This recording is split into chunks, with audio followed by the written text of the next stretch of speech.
What's up, everybody? Welcome back. Happy Skews Day to you. As you're watching this, it's June 10th, 2025. We recorded this on June 9th, Monday, June 9th, 1:30 p.m. on the left coast.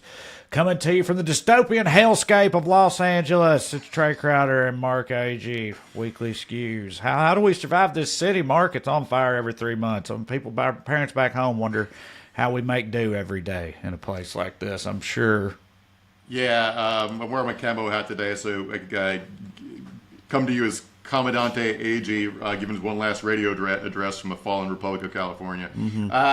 So we're going to talk about it when we get to it, but it's a little, it feels a little weird to live in a materially different reality than you see reflected on the news. We're essentially talking about a few square blocks downtown. Right. So we'll get to that when we get to it. But so before we get to the show, I want a quick fun update for you on a story we talked about a couple weeks ago. Remember the wrench attacks, the crypto people getting robbed and tortured for their passwords? Mm-hmm. So New York, we talked about the Italian guy who got held hostage, where these guys put his feet in water and tased him and made him smoke crack, right? And then he escaped and the cops caught him. Well, 2 NYPD detectives have been placed on leave because they were providing security for the kidnappers.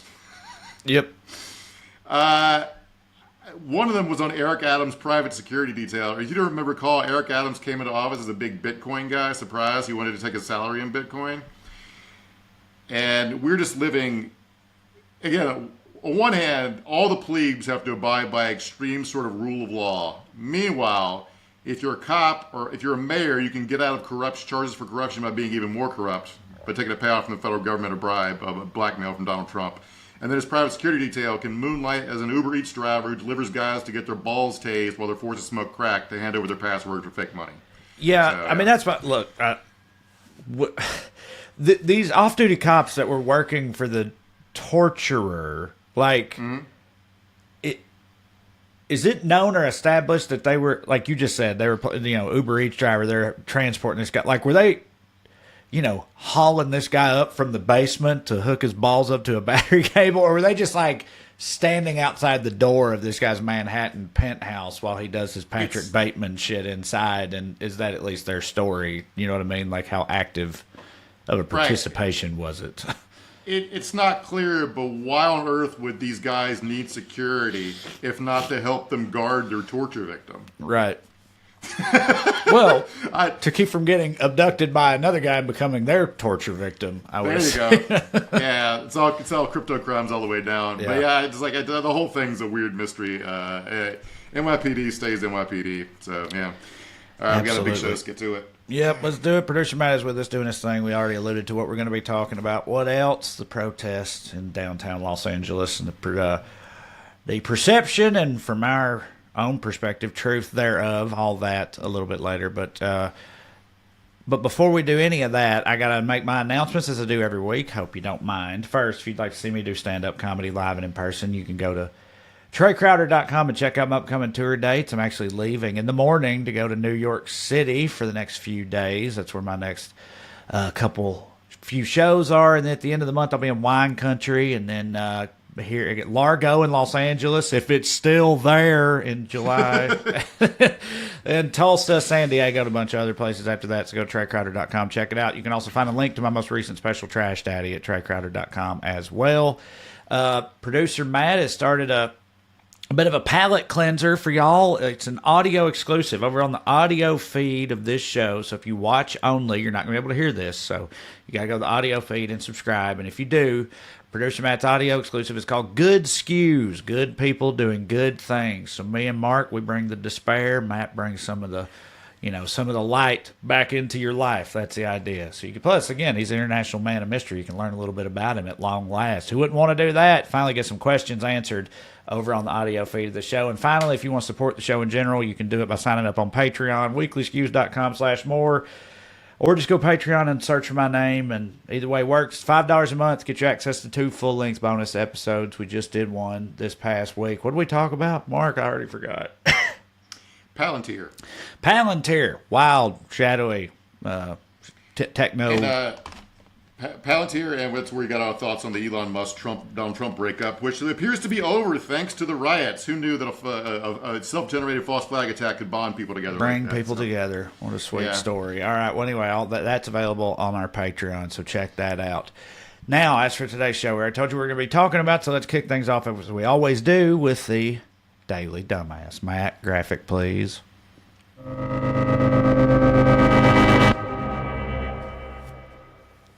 Tonight's DD is all of us for getting the goofy loser police state we deserve.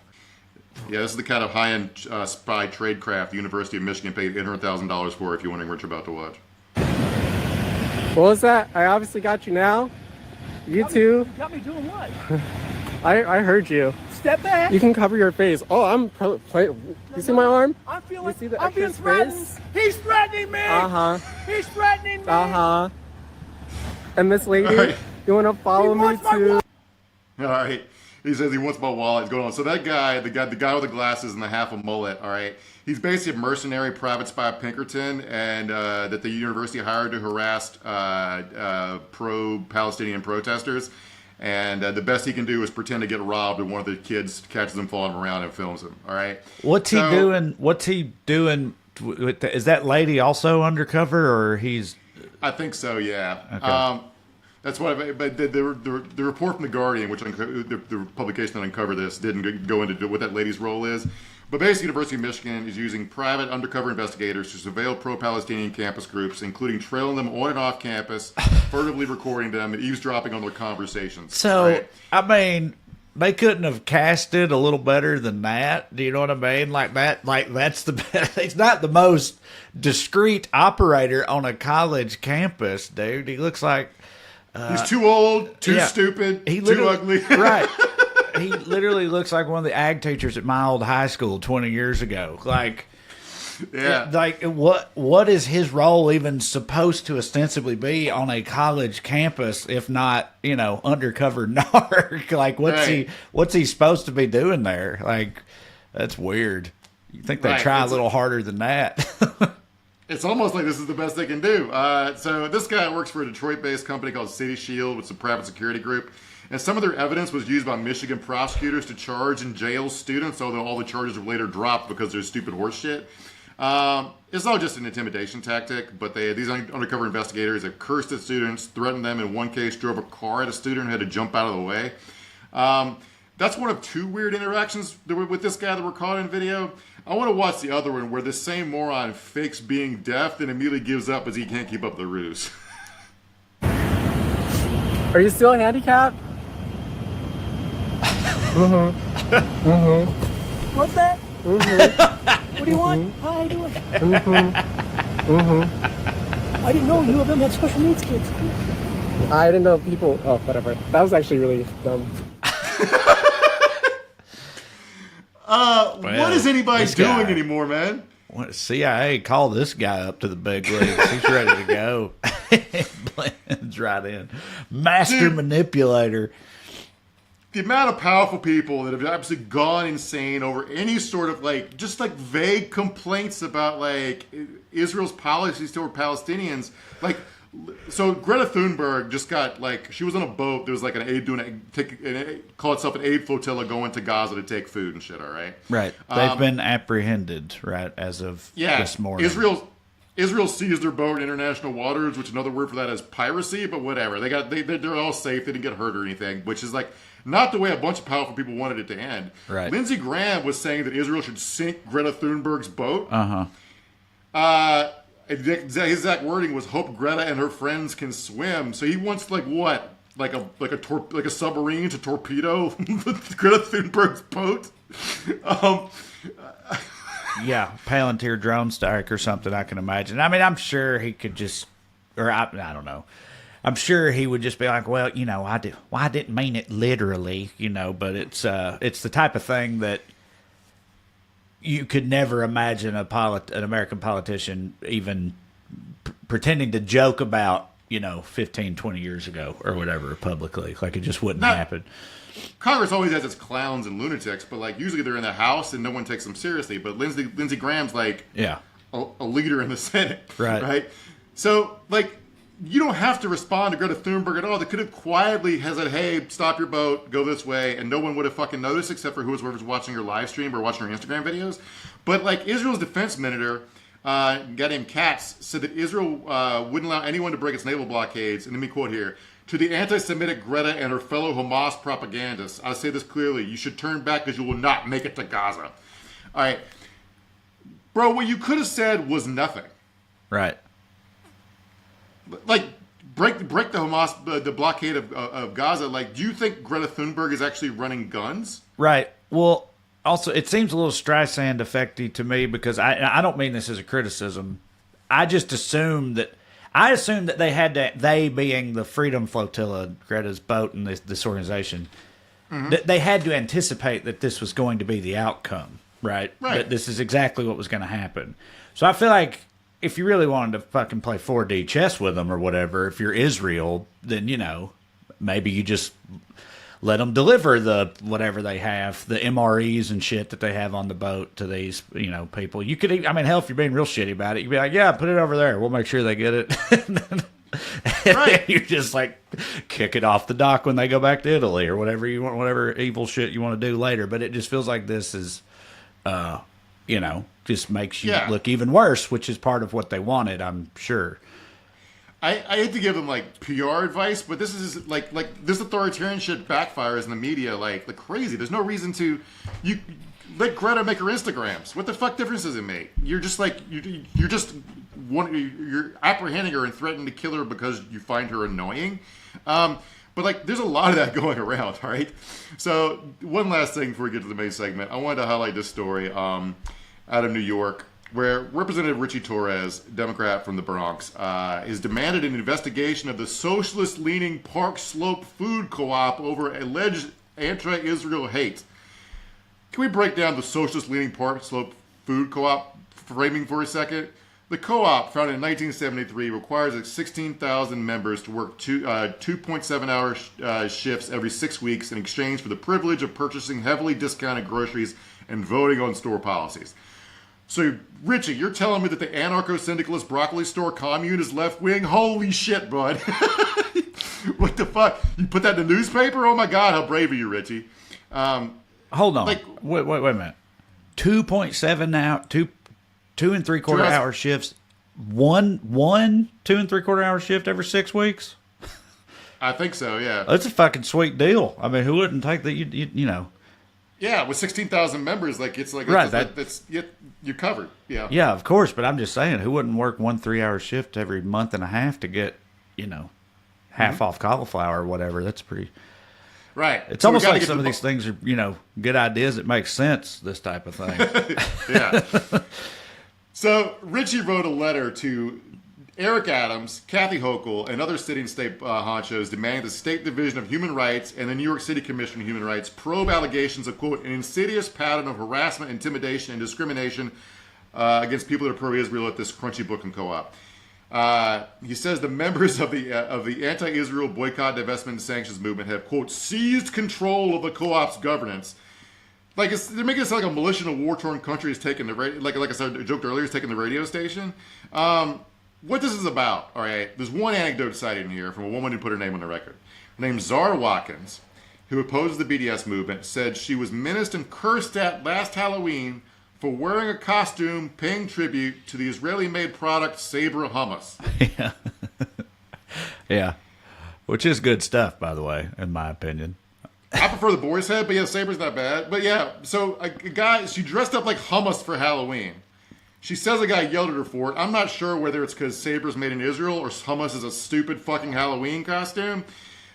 So then a congressman who represents a district that this food co-op's not even in, who is a Catholic, born Catholic, Puerto Rican, his district's overwhelmingly black and Latino, is the poorest district in the country, wrote a letter to the governor that it should be a hate crime to make a lady sad on Halloween, basically. To break it down, honestly, I'm a little bit torn on whether hummus could ever be a good Halloween costume. Uh-huh. Like, was it sexy hummus? I need to know that, first of all. Yeah. I doubt it. I don't know how you'd pull that off. You'd have to be one sexy lady, indeed, to pull off sexy hummus. Just smear yourself in literal hummus. Yeah, you do the, like, Ali Larder thing from Varsity Blues, but with hummus instead of whipped cream. Like, There you hey, go. I'm hummus. Really, you're just a naked lady with hummus on your boobs. Now I'm listening. also- Anyway, Yeah. But also, you shouldn't yell at a lady in a grocery store about her stupid Halloween No. costume, no matter how stupid it is. Also, Zara, don't cry to a congressman, even if he was yours, which he isn't, about a guy being a dickhead in the grocery store. And politicians don't be grandstanding dipshits about Halloween costumes. Like, I feel like my main takeaway from this is remember that classic SNL bit from Norm Macdonald? It's like, this might sound harsh, but everyone involved in this story should die. right? That's Yes. kind of how I fucking feel about it. It's just like everybody's gone insane, dude.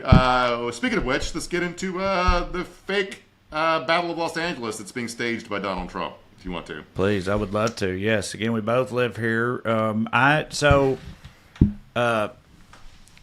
me ask you this first of all, Mark. What percentage of the protests that have happened so far do you think have been?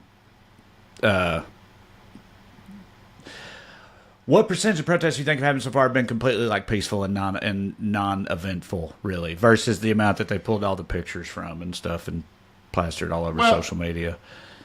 Again, any protest, especially a left-wing protest, is going to be a grab bag of a bunch of different groups, and you're going to get knuckleheads that show up. And there's summoning Waymos to burn them is a pretty funny bit to me, but you probably shouldn't do it for optics-wise. Right. But so LAPD had to ask Waymo to shut down their app, the robo-taxis, because people kept summoning them to burn them.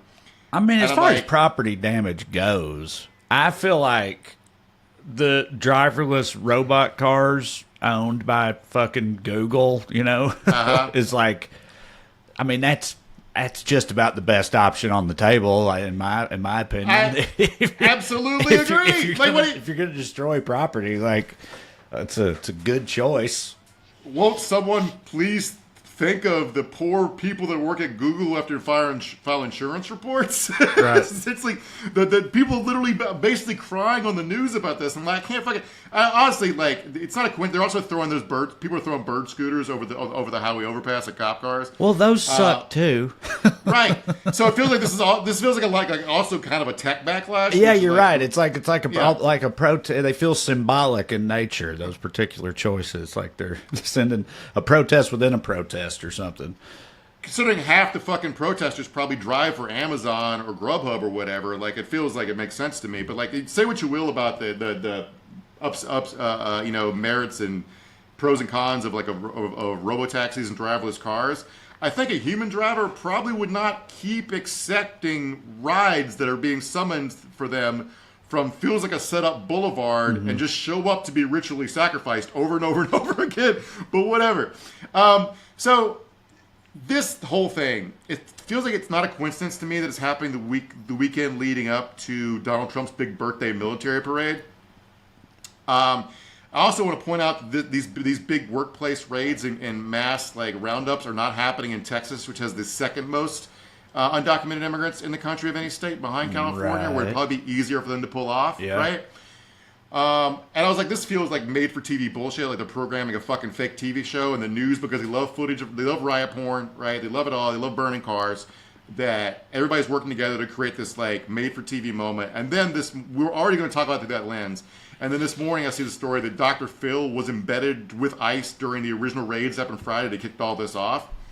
The footage Dr. Phil filmed is for his Merit TV website or whatever, for a special report called Dr. Phil Primetime, which is supposed to air tonight and tomorrow night. Let me read from Dr. Phil's press release about this. All right. Dr. Phil and Tom Homan break down the multi-agency raid targeting cartel-linked businesses in LA's Garmin district. With $80 million in undeclared imports uncovered, $17 million in unpaid tariffs identified, and 41 undocumented immigrants detained. The high-impact operation drew fierce public protest.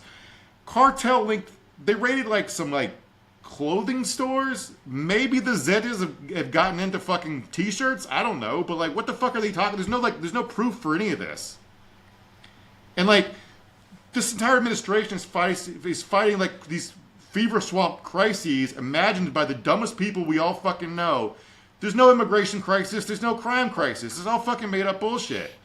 And Dr. Phil's not like Dr. Phil's whole thing. Like, he should not exist as a public thing. Yeah. Like, he got famous. He has a psychology degree, but he hated working with patients because he hated people, so he became a jury consultant. He was Oprah's jury consultant when she got sued for trying to put Hamburger out of business. She thought he was charming and folksy, so you put him on TV to say shit like, "Stop being fat." Yeah.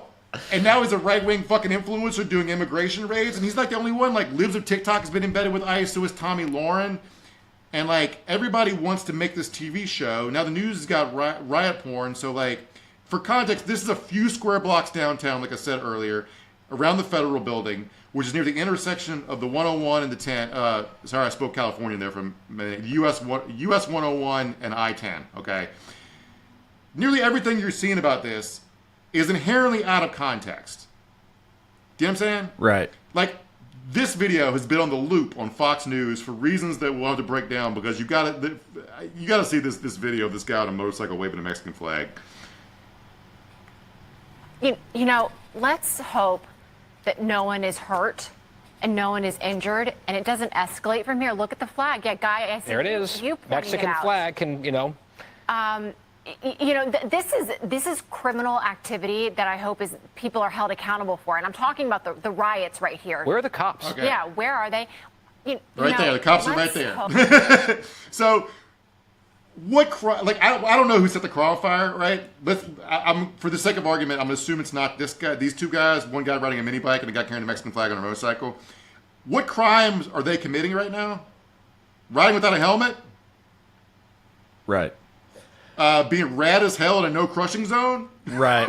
Well, I did want to ask you about that whole thing. You mentioned optics earlier, and I think about just setting cars on fire in general. But you're also just talking about how, like, this is what they want. They want this type of, riot porn. They want to stir this type of shit up. Why aren't they doing it in Texas? There's probably a reason. They want this. This is what they want. The whole idea, you're playing right into your hands. This makes it all, this is counterproductive because it makes things look bad and all of that sort of idea, and I'm wondering what you think about that versus the idea of what they're doing is bullshit and deserves a response, and that's what this is. Do you know what I'm saying? One of the funniest things that happens when this stuff happens is people want to give notes on the protest. Yeah. Right? So everybody who feels like they have feedback, just email the leader of the protests. Right. And you're like, wait, there is no leader. You're like, exactly. So what the fuck is anybody going to do about it, right? Right. So people are like, you shouldn't wave the Mexican flag. You should wave an American flag. I'm like, well, every bar I've ever been in has a fucking Irish flag in it. Yeah. Italian flags all over New York and that type of thing. Right. Nobody thinks twice about it. Gadsden flags, fucking, like half of Congress has either a Confederate flag or an Israeli flag hanging in their offices, if not both. Yeah. See Armenian flags all over L.A. Right. Multiple points throughout the year. No one ever cares. Yeah, So, you make a good point. It's like, yeah, they're all, I mean, hell, you don't know. Right. It's not a protest is not a monolith. It's not dictated and organized in that way. You never know the motivations of any one person doing anything. So to be like, oh, well, they shouldn't do it that way. It's like, well, who is they? What is they? Who's the person who even decided to do that? How do you know there's not some agent provocateurs, Mark? Right. But you're talking about like thousands of people who spontaneously showed up on a Saturday afternoon after shit went wrong in their neighborhood, and you're like, so okay, I'll go down there. I'll be like, hey, everybody, huddle up. Yeah. No Mexican flags, all right? And then somebody's gonna be like, fuck you, Vato. Then what? What do I do? Right. All right. So, but now Pete Hegseth wants to send in the Marines. CNN reported just a few minutes ago the 500 to 700 Marines are being mobilized in response to these protests. So we got to go make sure the Mexican guy doesn't ride his motorcycle around in circles in an intersection in the street. Like, I was trying to think in another context, what would a responsible police officer do if he saw that on like a regular Saturday?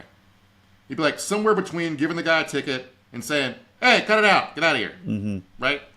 So. But, like, everyone was going so fucking crazy over this guy. Like, there's another picture of a guy standing on top of a burned-out Waymo, another guy holding a Mexican flag. Right. And people are like, I saw a bunch of MAGA influencers being like, the Mexicans have taken Los Angeles. Right. Yeah. Bro, they took it back when Zorro was around. Yeah. Fuck, 100 years ago, the conquistadors fucking... Yeah. Like... yeah, it's called Los Angeles. Like, its name is in Spanish. It's like they think it's named after a bunch of lost chicks named Angela or something. Right, right, yeah. And like we're laughing and joking right now because it's almost 2 p.m. on Monday at this point. No one's died yet miraculously. Okay, so that's one reason I feel free to joke about this, even though we do joke about people dying sometimes too. But like, it's quickly evolving. As far as the people being hurt, Saturday cops injured a British photographer pretty badly with a rubber bullet. I watched a video of ICE running over a protester with a car. They also, trying to get around the protester, hit an unrelated guy who was just riding his bike through the intersection. Both those people got up, seemed fine. The news framing of this is fucking ridiculous. They're saying Donald Trump sending the National Guard to, quote, restore order. You know, things are pretty peaceful and quiet in Los Angeles. Fucking Thursday. Right, before ICE did any of their bullshit. But also, even Friday and Saturday, it wasn't really much of anything happening until, and people like even the fucking LAPD, but also Gavin Newsom and Karen Bass and everybody was saying, dude, we don't need the National Guard. Everything's fine. That's just going to make things worse. And then he sent them in anyway, and then things got worse. But again, like, right. I'm sure that's by design on their part. Right. Like, that's what they want to happen. So, you know, but... Right. LAPD put out a press release saying things are peaceful. Do not send in the National Guard. That was Sunday morning, I believe. Right. At LAPD, an organization that back in 2020 broke international law to commit war crimes against the citizens of Los Angeles, was like, this is fine. Right. And then, that was after ICE started arresting people who were bothering no one and just going to their fucking jobs. But then, of course, Department of Homeland Security showed up Friday, National Guard troops showed up Sunday and made everything fucking worse. And so by the time this drops tomorrow, either things will be status quo, in which case there'll be shoving matches and people firing pepper bullets at protesters, or the people in charge will accept that these kind of mass immigration raids are not doable while the city goes on high alert, or Trump will have dropped Moabs on Bob's Big Boy and Jumbo's Town Room. Yeah. But it's utterly fucking surreal. 99.9% of the city is fine. Unless you have to drive through downtown, nothing's happening. Right? Yeah, I walked to an ice cream parlor at twilight last night to get scoops for my sons and everything, you know. And I didn't need a gas mask. There was no smoke on the horizon or cars on fire or nothing. They make it look like it's, you know, it's like Escape from L.A., like Kurt Russell's going to dive in on a hang glider at any moment now. We're all going to be fucking chained up gimps to Mad Max overlords or something by next week. That's what people think, I feel like. And it's, you know, it's business as usual. Have you seen you brought up Kurt Russell. Have you seen the Wyatt Russell stuff going around? No. Just talking about our information environment is utter fucking garbage, all right? There's viral videos on multiple social media platforms right now. This guy is speaking to, they're out of frame, but I think it's either some sort of feds, either National Guard or FBI and ICE people. They're like, I thought you took an oath to the Constitution. You don't serve the fascists in the White House. You guys on the wrong side of history, yada, yada, yada. And several accounts are taking this video and saying it's Wyatt Russell talking to the cops, all right? Now, it's not Wyatt Russell. It's just the rare other white guy who has a chin. Yeah. Okay? Yeah. And I'm like, why are they saying it's Wyatt Russell? Is it obviously they're just engagement bait like farming accounts, but also I clicked under it and it's like if there's any sort of purposeful psyop other than trying to generate engagement, people are like, oh, it's a spoiled rich kid, out of touch Hollywood elite, even though it's clearly not Wyatt Russell. I'm like, oh, okay. If there is a point to this, it's to make everyone think that only a spoiled, out of touch rich kid would think that Donald Trump's a fascist or something. Anyway, this whole thing is like fucking surreal. I want these two things. I want to point out, this is Saturday night.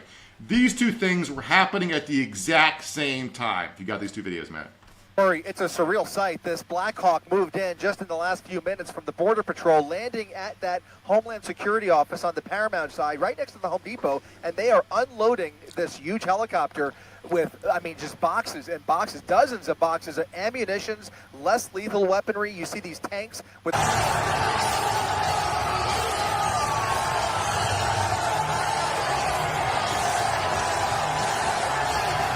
It is very weird to like be simultaneously living in the late 1960s if Richard Nixon was like permanently stuck in his drunk talking to presidential portrait stage of his mental decline, but also in an Alex Garland movie set in 2036.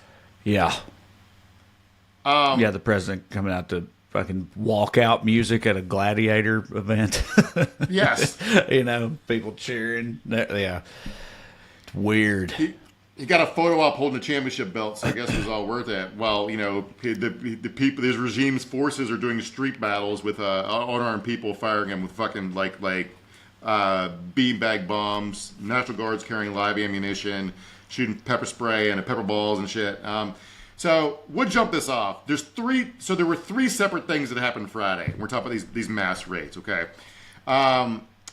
ICE and FBI people, they carried out immigration raids at a Home Depot out in Paramount, which is a suburb, a fashion store in downtown Los Angeles, warehouse district, and a lot of people were detained while going to check-ins at the Edward R. Roybal Federal Building in downtown.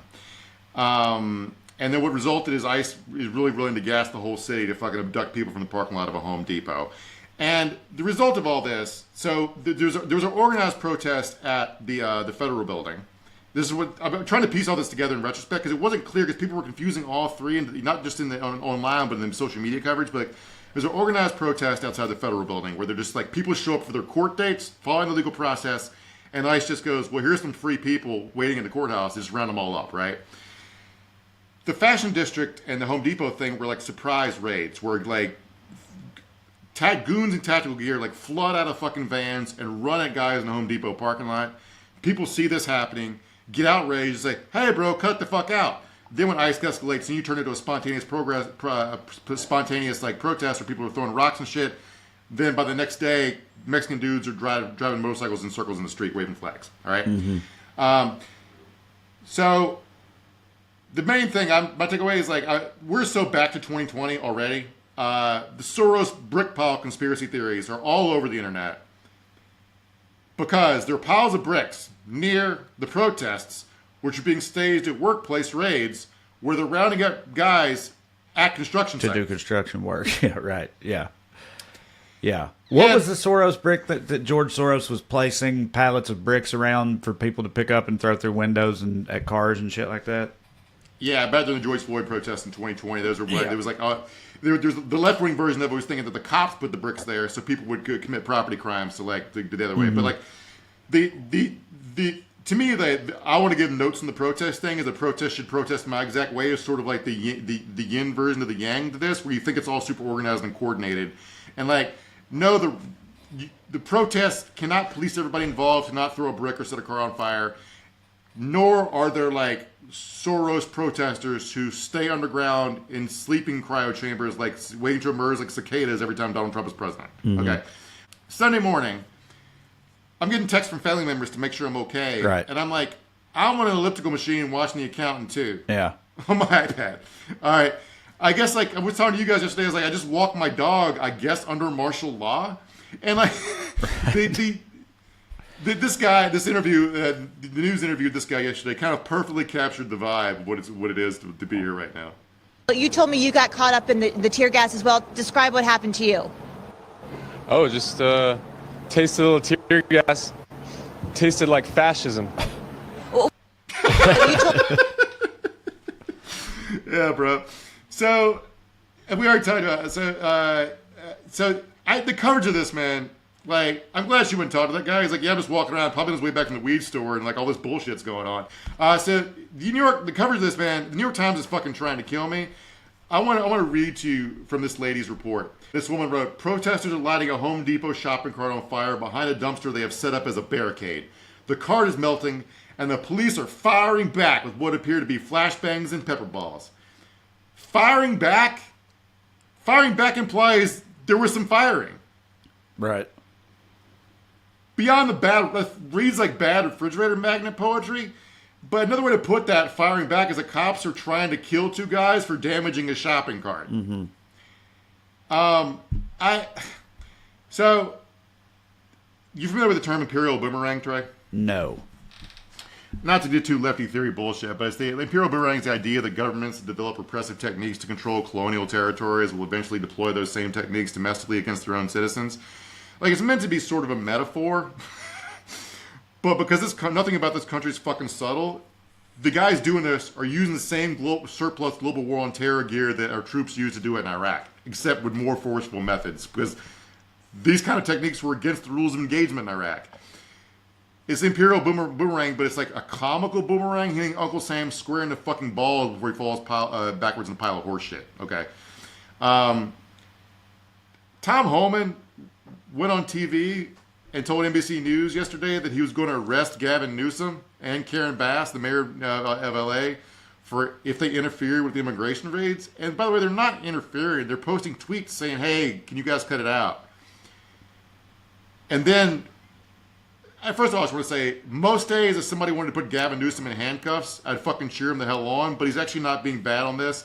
And Gavin Newsom was basically like, get at me, bro. Get on with it, motherfucker, if you're going to arrest me. And then Tolman, because he's a coward, backed down and said, no, I meant if they did something illegal, I'd arrest them. Not I'm just going to arrest them. Cowards. Just fucking cowards all the way through. Before we get too far away from the first principles behind these raids and why they're happening, can we talk for a minute about why these guys are in the Home Depot parking lot in the first place? The people that got detained? Because people hire them to do stuff there all the time. People in neighborhoods like mine need a fence painted or whatever, or a shed built or something. You just run down to Home Depot and get some day laborers to throw that up for you for the day. It's very, very common practice. Yeah. I mean, in fact, our neighbors think that we are super fucking weird because we just do. I say we. Katie just does that shit herself, and other people in our neighborhood are like, "You're gonna do it yourself? Like, why don't you just why don't you go hire somebody at Home Depot?" So it's very much the standard around here. Yeah, they're in the Home Depot parking lot because they want to work, and they're able to. That's just a way for them to make money because people want to hire them. Their services are in demand. Right. And they're in the Home Depot parking lot because people know to find them in the Home Depot parking lot, which is how the government knows to find them in the Home Depot parking lot. None of this is secretive. It's how the thing works. Right. Well, it's just like how on a larger scale, so many, people that, farmers and fucking Texas ranchers and real estate people and whatever, and construction people and stuff who are hardcore Republican and vote for Trump and that type of thing, employ a shitload of illegal labor because it's fucking cheap and they want to save money, and they all do it anyway, or they have illegal people working and they're on their staff at their houses and all this type of shit. It's very, very common, and they all just act like, I don't know. It's just more mental gymnastics and cognitive dissonance where they're always like, well, I didn't mean, I mean that. Or even if they do, it's like they don't expect it to affect them personally. It's in keeping with the way they look at everything, I feel like. Right. So it's also like the workplace raids. They know which workers have a bunch of which workplaces have a bunch of undocumented workers because they have taxpayer identification numbers and they pay taxes of the money they're making. So they know these are the biggest layups of immigration raids. It's like, I don't know, man. It's like the drunk looking for his car keys underneath the streetlight, but it's governmental policy, right? I want to quote here. So, again, everything was great Thursday. I mean, normal functioning LA, fine on Thursday. Peaceful protests through Sunday morning. Let me quote here from a reporter for Task and Purpose by the name of Nicholas Slayton. Task and Purpose is like a publication whose audience is like active duty military and retired veterans. Okay, but they're a civilian publication.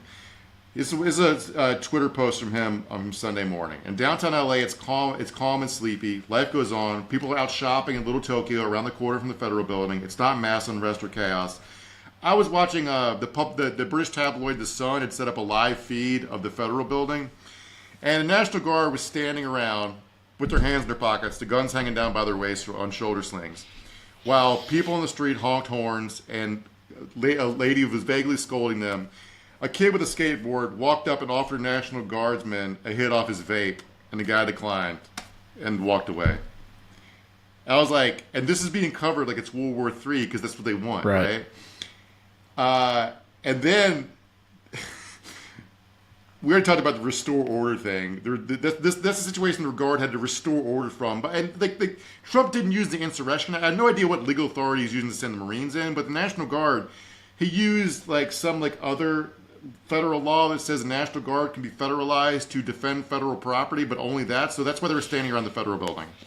That's all they were doing. But Trump Saturday night, if you got this video, Matt, of I think it's ABC News. Overnight, President Trump thanked the National Guard for a job well done, but we've actually seen them just arrive here this morning, getting set up with riot gear, all of these armored vehicles. So far, a lot of the response has been local law enforcement with some federal officers. You cut it back. So Trump thanked them Saturday night for restoring order to Los Angeles when they didn't arrive till Sunday morning, and the reporter watched the truck drive up.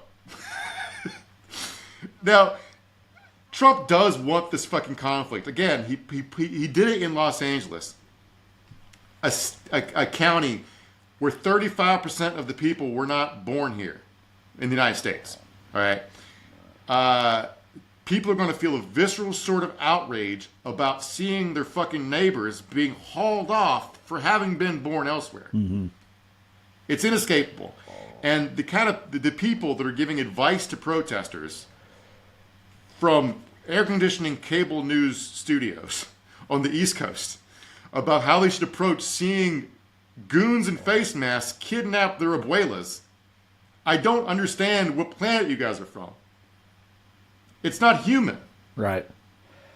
No, it's not. And then they make the argument, it's like, well, it just makes it whatever. It strengthens Trump's argument with people around the rest of the country, makes them look bad, whatever, to people in Iowa or whatnot. But, like, those people already think all that anyway. Do you know what I mean? Like I know from people in like towns like mine have thought that like a place like Los Angeles has just been a fucking Mexican ran crime ridden hellhole for the past 50 years or something anyway. Do you know what I'm saying? Like they're already like fully convinced of it. Like I don't see how them saying this shit from this weekend on Facebook is gonna make any kind of material difference in anything. Or if they didn't see that would help the matter in the future or something, Like I don't see how any of that really fucking matters. Yeah, if you just let Donald Trump put your cousin in a private ICE facility that's rampant with rape by the guards, then later on it'll make Chuck Schumer's talking points less complicated. Right. Yeah, right. Yeah, exactly. Like I don't. Do these people not have any emotions or any sense of justice or righteousness or concern for their fucking community members? Like it's just Donald Trump does want this. It probably I'm not naive. I know that like if a Apache helicopter dropped down over the 101 while protesters were in the middle and fired a minigun into a crowd and cut 40 people in half, it would probably have a 75% approval rate in this country. Mm-hmm. I've seen the polling from after the Kent State massacre. I just saw polling this morning, somebody reposted it about how unpopular the Freedom Riders were in 1961. But what are people supposed to do? Right. This is actually much more muted than I anticipated. No one's fired a gun at a cop yet. No one's built an IED. No one's blown up an ICE truck. Right. This probably is good. It's Donald Trump had a pretty bad week last week. I know the military parade was planned. He probably eventually wanted this fucking confrontation in a blue state where he could try and start a shootout between people. Like again, he's a coward, so if he starts a shootout between the National Guard and protesters, nobody dying is him. It's probably cool to him. But so yeah, he had a big fight with Elon. Elon has refollowed Stephen Miller on Twitter, by the way. So that's definitely how it's succeeded in that. I think I mentioned that earlier. And I mean, at first about all this, like the National Guard is again just standing around the federal building. I haven't seen them engage in any conflicts. Maybe they have. Maybe they've hurt some people. I don't know. But at first, I felt bad for them. They got called up for 60 days to stand around a federal building. These people have day jobs and families, by the way, and to do nothing. And I saw videos. They didn't make any plans for where they're sleeping. They're sleeping on the floor of the federal building or in trucks. Yeah, I remember you do this for 60 days? Thinking that before with the soldiers in like 2020 and stuff is like, I just feel like the majority of them are like, I didn't sign up for this shit about this type of thing. To say nothing of the general discomfort of it, of having to sleep on the floor when it all feels so unnecessary, Yeah. I mean, like we brought it up, like when Texas called up its National Guard to go down to the border and hang around, like the number of the troops were dying from suicide and drunk driving accidents because they were abjectly fucking miserable. They're in hell. I want to talk for a minute about a woman named Ileana Garcia, who was founder of Latinas for Trump, came out this week and said, this is not what we voted for. I've always supported Trump through thick and thin. However, this is unacceptable and inhumane, talking about his immigration policies. Now, I've taken flack from some of our listeners for saying this is not what people voted for about a lot of this shit. Ileana is a state senator in Florida.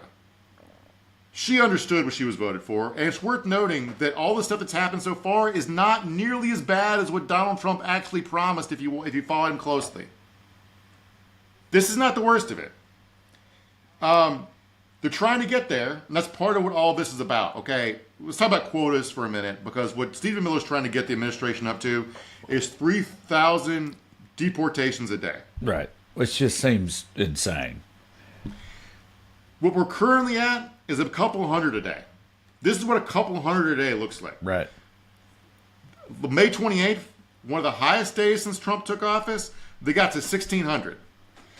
So at 3,000, it's going to look like Lucy in the Chocolate Factory, but with human fucking misery. And these recent ICE escalations are the result of Stephen Miller fucking hectoring and nagging ICE and Homeland Security to get their numbers up. I want to quote here from this piece that came out a couple days ago. At a time when collaboration is necessary to undertake President Donald Trump's mass deportation goals, trust has eroded as some high-ranking employees feel they're being closely monitored by the White House over how they are carrying out arrest operations of illegal immigrants. And this is a Washington Examiner, which is essentially a right-wing rag, which is why they're framing it as though we need to get morale up so we can do more deportations. Quote, they've been threatened, told they're watching their emails and texts and signals, the first official said. That's what is horrible about things right now. It's a fearful environment. Everyone in leadership is afraid. There is no morale. Everyone's demoralized. I feel very bad for you, Homeland Security guy, about your morale over how you're not being mean enough to immigrants. Dude, did you see that? Did you see that clip that the ICE director or whatever he was, some high-ranking ICE official put out on social media, like right before all this started, Wednesday or Thursday night, that was like, he was like pleading with people to stop being so mean to ICE agents or whatever, to stop harassing ICE agents. He was like, I would remind you that these people that these agents you're harassing, these are real human beings. They have families. They have lives. Like, he literally said that with like no ounce of self-awareness whatsoever about how that sounds, you know. But yeah, no, they don't. They're, you know. I am aware of that, which is why I wouldn't task them to do assignments that are going to get their attrition rates up, suicide rates up, give them PTSD, and make them go to therapy later, and make them retire early, right? They still shouldn't be doing any of this shit. They should be resigning in protest out of principle, or slow walking the orders, or doing whatever else. I'm just following orders shit is not going to fly very long, buddy. So what this article from the Examiner is about is 25 enforcement removal ERO field office directors and 25 Homeland Security investigators were summoned to the White House to their Washington headquarters of their agency on Tuesday, May 20th. There, Stephen Miller confronted them. This guy says, Miller came in there and eviscerated everyone. Quote, you guys aren't doing a good job. You're horrible leaders. He just ripped into everybody. He had nothing positive to say about anybody. Shot Moreau down. Oh, man, you didn't get a gold star from Steve Miller. I feel so bad. Stephen Miller wants everybody arrested. Why aren't you at Home Depot? Why aren't you at 7-Eleven? This guy quoted Stephen Miller saying. Everybody knows that's where all the Mexicans are, goddammit. What are you doing? So one of the officials stood up at the meeting and was like, he said, well, DHS and the White House have publicly messaged about targeting criminals, like criminal illegal immigrants, and therefore that's what ICE was doing, was targeting the criminals, not the general immigrant population. Miller said, what do you mean you're going after criminals? And he got fucking visibly upset.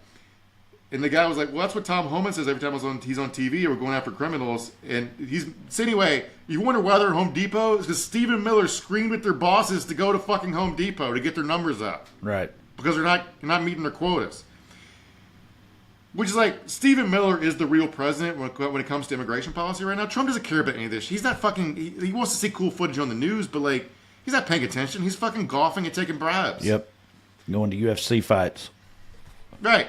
So there was a biography of Stephen Miller that came out in 2020. no one cared about it because it felt like Stephen Miller was going away. We never have to fucking think about it again. We got owned. So, but it's a writer. So a guy wrote a review of his book a couple weeks ago because he was like, I guess I ought to go back and read this. And I want to talk about Stephen Miller for a second here. Stephen Miller's from Los Angeles, from Santa Monica. He fucking hates this place because he had to go to a high school with Latin people. His childhood's weird. He grew up rich in Santa Monica with like Mexican nannies, housekeepers. He's from a reformed congregation of Judaism, which is like people tend to be more progressive usually in that part from that sect. So let's for a second assume that the rumors about Elon sleeping with his wife are true. We've got reformed Jewish Nazi cucks now. Who says America no longer innovates? Right. So I'm going to quote here from his experience in high school, which we all know what kind of guy we're dealing with. All right.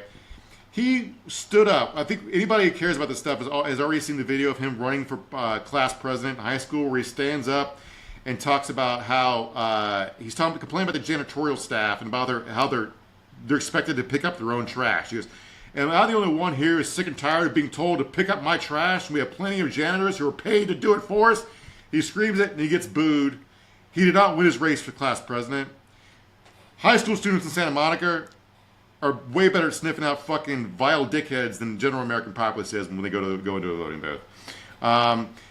Stephen Miller was observed, both in high school and college, throwing trash on the floor in front of janitors so he could watch them pick it up. I can't express to you what I'd want to do to a person if I saw them do that in real life. Yeah, well, that's like a cartoonish characterization of a villain in a movie or something. If you show him in high school, like this is our villain in high school, and you showed him doing that, people watching that would be like, well, I mean, that's a little on the fucking nose. Feels over the top, but that makes him perfect for this particular moment. Just a general general vibe. He cultivated a mid-century gangster affect in high school. He listened to Frank Sinatra, enjoyed gambling, and dressed like Ace Rothstein, the Robert De Niro character in Casino. God, what a dipshit. We need to bring back more bullying, dude. God fucking damn it. Not for nothing, talk about how history turns on a dime here. Do you remember how Stephen Miller rose to got famous the first time around? No, I do not. When he was a student at Duke, the Duke lacrosse case happened. Yeah, I remember that. Or I remember the case, I'm saying. Right.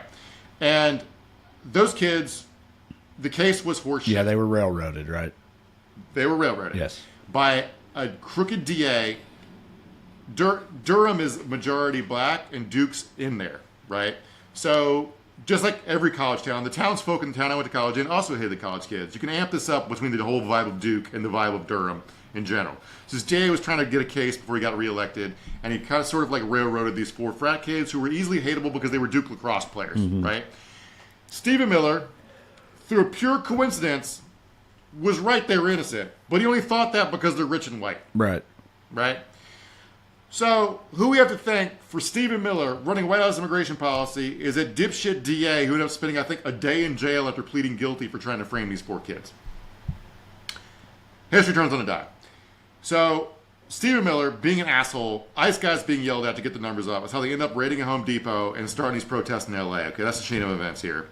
That's some context for how out of control ICE is. Let's talk about some examples of them being out of control. ICE is basically in the weeds. They don't have enough bodies to do all this. It's like being in the weeds. You have both weighted tables, except instead of like having to fire Cheddar Bay biscuits off Friday night, it's trying to like find humans to cage. They just can't find enough people. Last week in San Diego, they raided a restaurant on a Friday night while people were out eating in the restaurant. And when the crowd's like, hey man, don't do that, you fucking suck, they threw flashbangs at the fucking people eating in the restaurant. Alright? I've seen reports of them zip tying 9-year-olds in San Antonio. They're so mad about the backlash, they've asked a newspaper in San Francisco to blur out agents' faces even though they're public servants. My home state of Virginia has told state troopers and ICE details to take off their name tags. Last week in New York, congressional offices are also in federal buildings where they're snatching people from court hearings. So they arrested a staffer at Jerry Nadler's office. Jerry Nadler's a congressman in New York. This arrest was caught on video. I watched it. It's a woman weeping while feds handcuff her. And the reason they're handcuffing her is because they're accusing her of harboring a protester in a congressional office. To which I say, protesting is legal. They're a constituent. They can walk in a congressional office. And what the fuck are you doing? Handcuffing a lady who's at work in an office. Nadler, by the way, is not some bomb-throwing radical. He's an elderly 5'4" man who attended a yeshiva and had weight loss surgery. Mm-hmm. Famously had weight loss surgery. This is from a New York Times article back in 2002. Mr. Nadler was so obese that he had long ago gave up riding the subway in New York to avoid the tiring climb up and down the steps. This is the guy ICE is accusing of trying to lead a revolution. Right.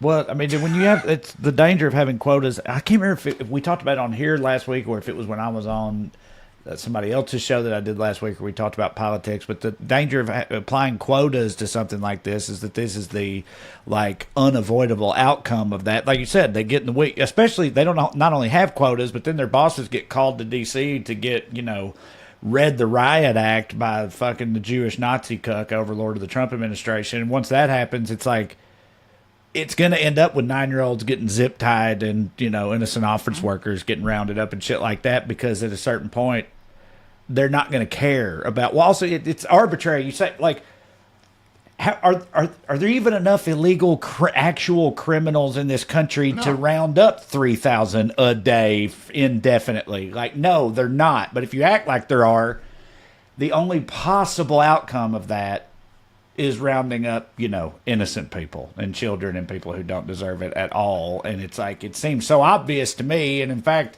it's playing out in real time in front of everyone. And yet, half of America is still totally on board with it somehow. And, the rest of us just have to set Waymos on fire, I guess.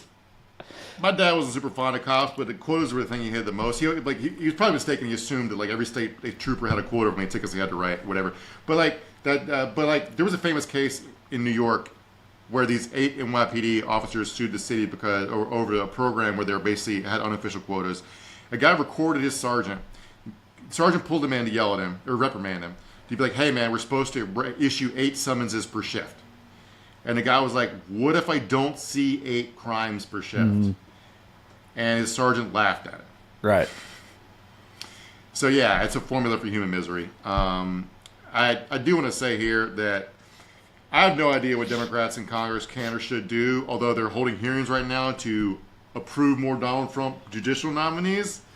The people are going to be, California's currently suing over Trump nationalizing the National Guard. So these are the kind of judges who are going to get these cases, and maybe you should be approving, these judges, but whatever. So Hakeem Jeffries was on CNN Sunday morning show last Sunday after Representative LaMonica McIver was arrested on trumped-up ICE charges for that kerfluffle at the ICE facility in New Jersey a couple weeks ago.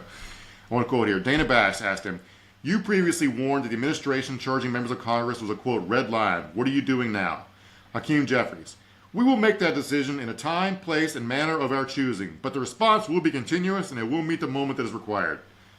Dana Bash, "What exactly does that mean?"